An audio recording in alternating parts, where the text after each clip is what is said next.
Hello and welcome to week 2 in developmental psych, and here we go into the chapter that first introduces a set of circumstances, forces, powers that influence who we become. And of course, we have to start at that biological level. So in chapter 2, we are looking at heredity.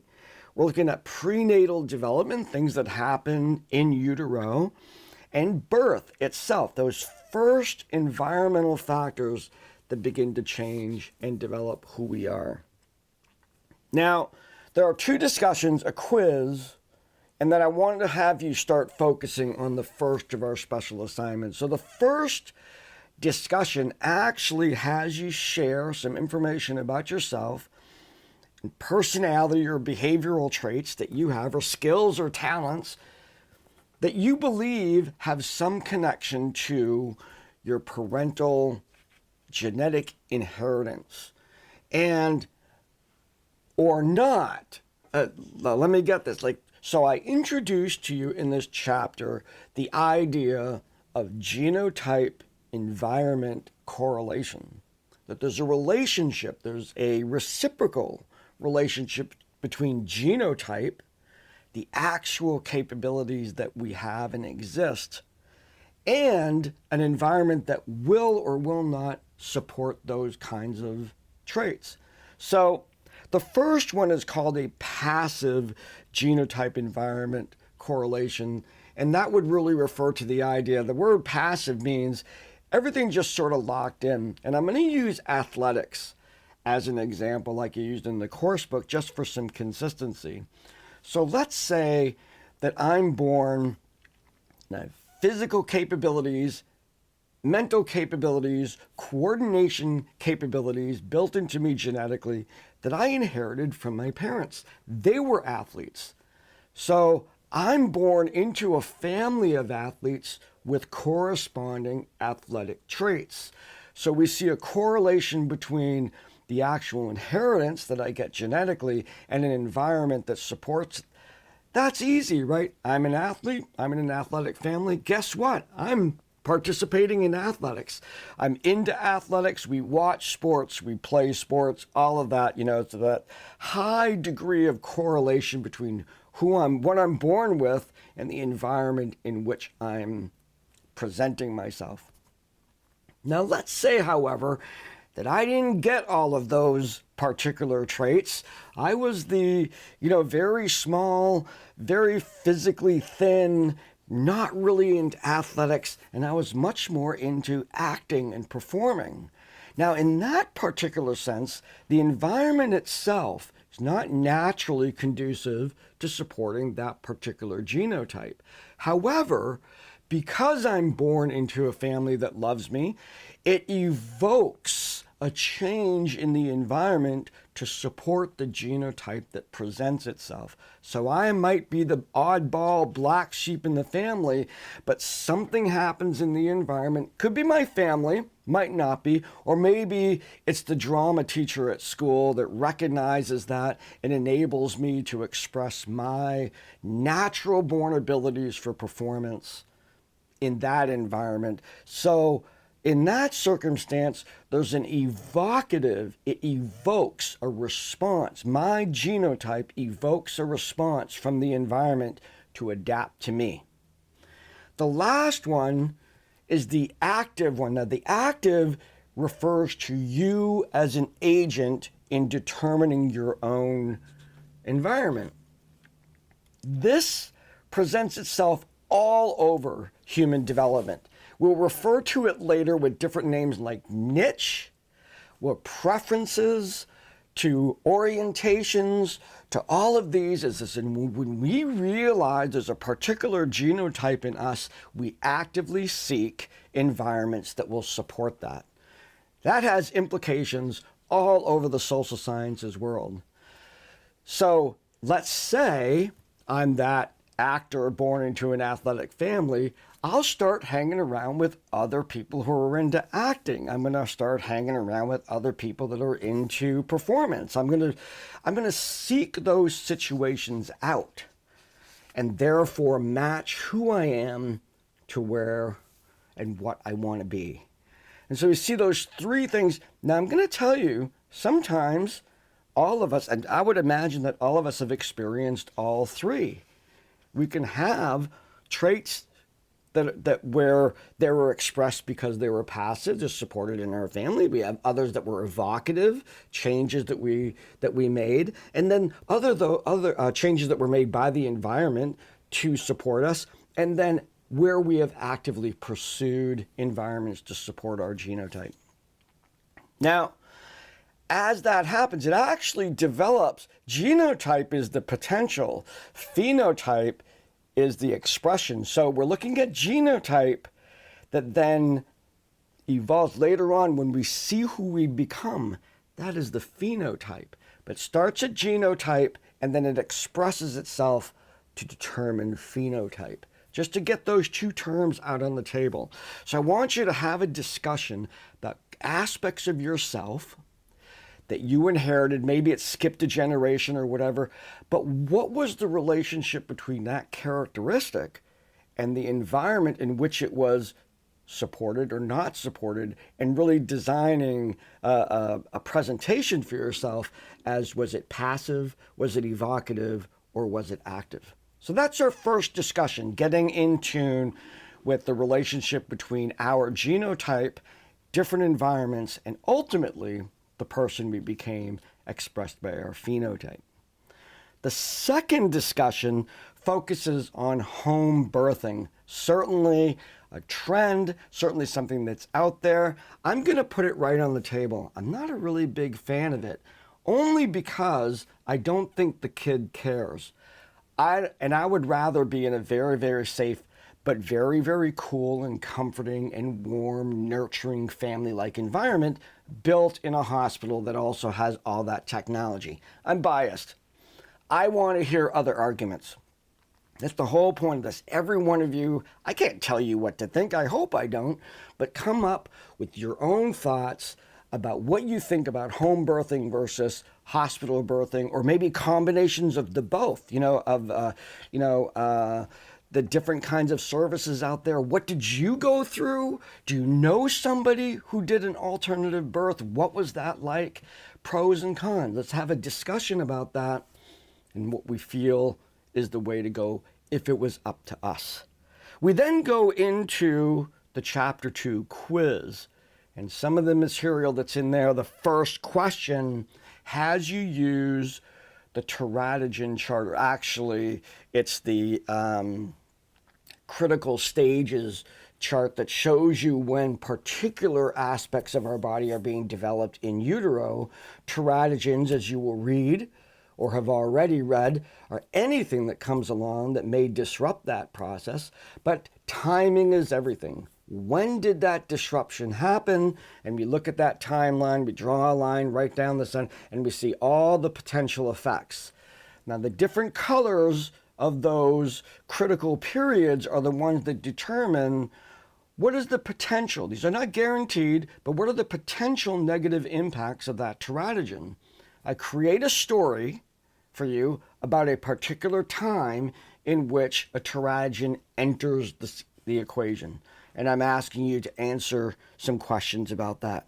Then we look kind of very define-wise, cephalocaudal, proximal distal development. You'll read that our system operates that way. I will bring that up again when we start looking at, let's say, sports development, not to bring that up again, but the sports development, when we're learning new skills, we often do a cephalocaudal proximal distal sort of sequence of learning.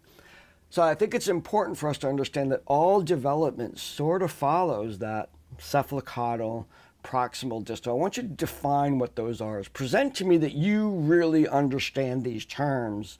You can use examples, but make sure that when I read your answer, this is the whole, I will be able to say, that person knows what cephalocaudal means. That person knows what proximal distal means.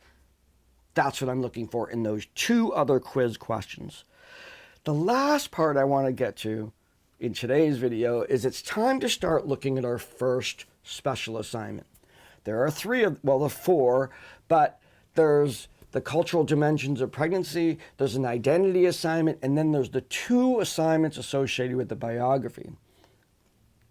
I just put a notice out there. You need to start working on the biography right now. That is you need to find that person you're going to interview, and you need to finish and complete the biography proposal. I need to know who that person is, how old they are, what's your relationship, and if they're below 65, why should I let you do it anyway? That's it, just a way of communicating. So I give you the thumbs up on doing this major project. However, because we're talking about prenatal development and birth, it evokes us to talk about the first special assignments, which is the cultural dimensions of childbirth. Now, I'm showing you here live in the course book. We had this assignment. It's on page 342 in my presentation here. So way at the back of the book, a little bit about all that, a little bit here about First Nation cultural practices in British Columbia. That's where my family is right now. And then the skills and knowledge. And then there's this cultural birthing practices and experiences. I want you to use this as a primary source. You click on this and it's going to bring up this document. Now this document, it's a big document. There's a lot of megabytes to it. So it'll take a while to download the whole thing. But once you have the whole thing, you can just start looking at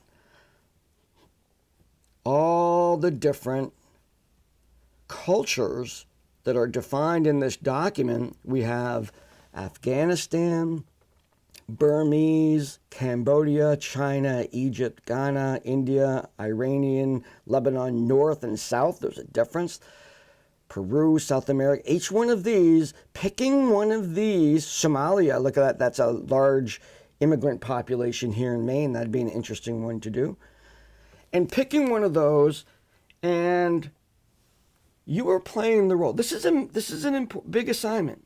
You're playing the role of the training coordinator for the volunteers at a birthing center. I want you to get into this. I've had some really good responses where people they looked on the web and found pictures of birthing centers that were, like hotels, and, really got into presenting a slideshow. It can be in PowerPoint, or it can be in Keynote. Because I'm downloading it anyway. I don't need it. Usually in assignments, I need them in Microsoft products because they automatically come up in Brightspace for grading. I don't care. But it's got to be a slideshow, not Google Slides or whatever that is. Don't give me a link. I need the actual file to download. Open it up. The slideshow represents you conducting a training on 2 different cultures that you are anticipating entering in your catchment area for your particular birthing center.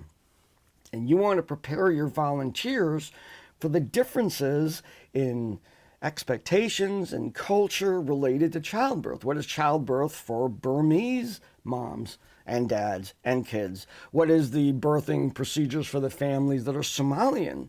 And they're sort of like that.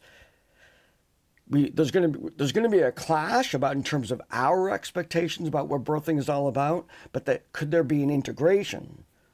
Coming up with a way to train your staff to be ready for that. It also includes some generic advice about dealing with other cultures. That's in the introduction in this document, but it's also on the web. This document is supposed to be a starting point. It is not supposed to be everything.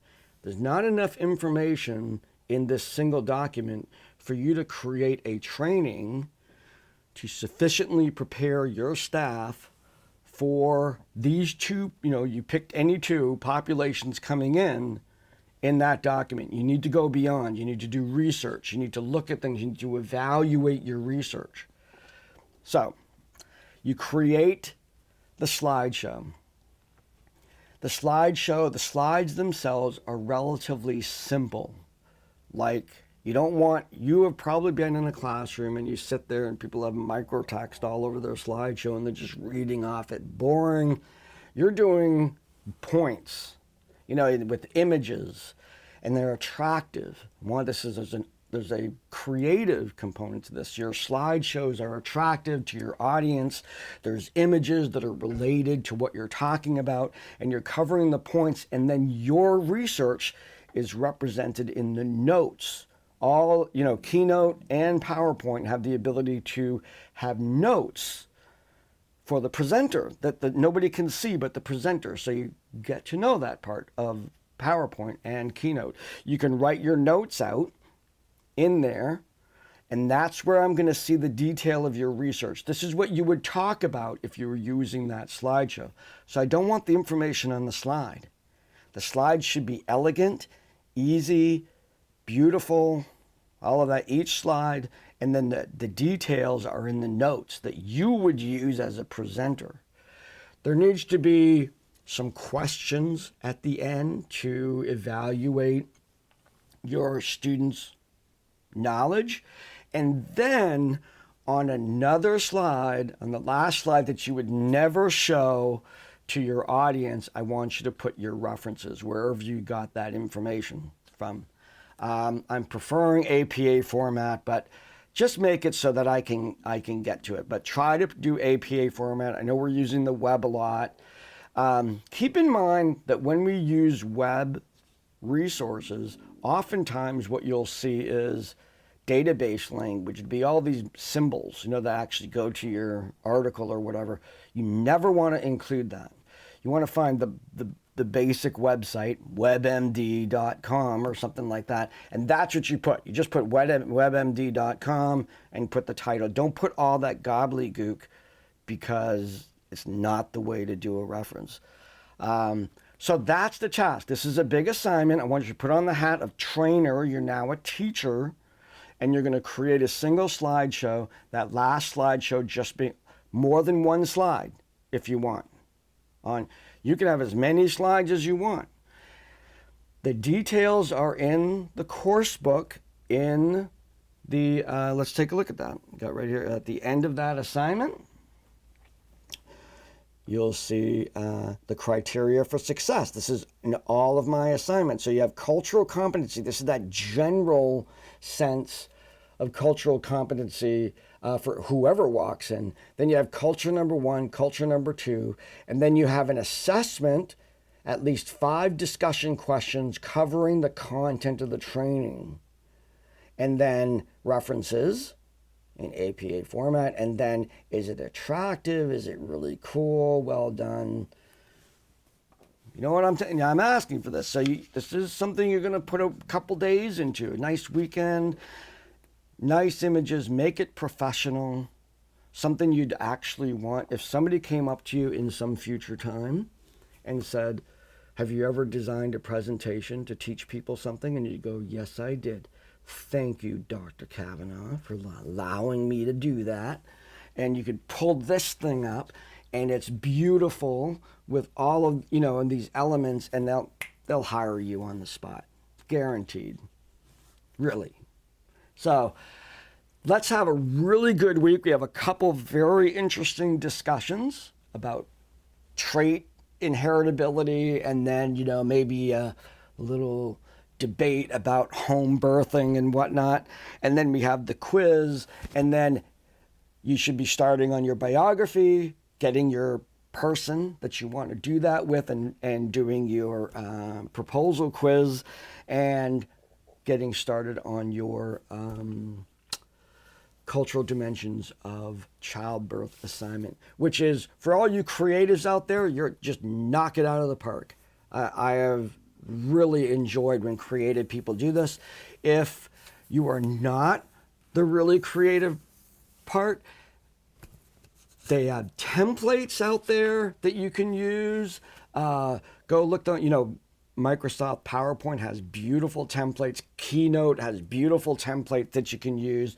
And just use a critical eye, thinking of a person in the audience looking at your slideshow saying, Wow, that's pretty cool. Pretty cool how you put that together. So don't do any transitions, nothing flying around or anything like that. That's really kind of bad practice anyway. And so just get that slideshow done, and that's the only thing you're sending me. You're sending me either a PowerPoint file or you're sending me a Keynote file. That's what I'm going to be looking for. I'm going to download them, play them. You want to impress me? Do a voiceover on these things like you were actually presenting. That's optional, but it would be really cool actually to hear you actually presenting this thing. Don't have to do it. Totally up to you. I'll be looking at the slideshow. Everything I'm going to be grading should be written either on the slide or in the notes. Preferably, most of the stuff is going to be in the notes, and the slides are going to be very cool, nice, attractive presentations of your data. All right, so that's it for this week. Again, thanks for the great initial discussion. We have some great things happening here. We're probably going to all end up at Sean's house for a hike and a barbecue. I can see that happening. Right, Sean? We'll just go down to Gorham and we'll do that. Great community here. The study group, pursue that. If you're interested in me having any role in organizing a meet and greet, I'm totally willing to do that. Don't do it by practice unless there's a demand for all of us to get together and just say hi physically together. I can do that, or we can do it on Zoom. We'll have a little get together, or help you coordinate a way for a study group. All of this stuff you can share with other people in the class, even when you're doing the assignments and you're like talking with each other. What did you write and stuff? I don't care. I'd rather have a community of learners learning from each other than this sort of straight rote, this is what I did. You actually learn a lot more when you're talking about this content with other classmates, with your family members, with your friends, whatever. Call a friend, as they have on that So You Want to Be a Millionaire thing. Feel free. And so that's it for this week. I hope you have a great week. The weather is great, and it's supposed to be great. And I will see you in the discussion boards, and looking forward to grading assignments as they come in. So take care.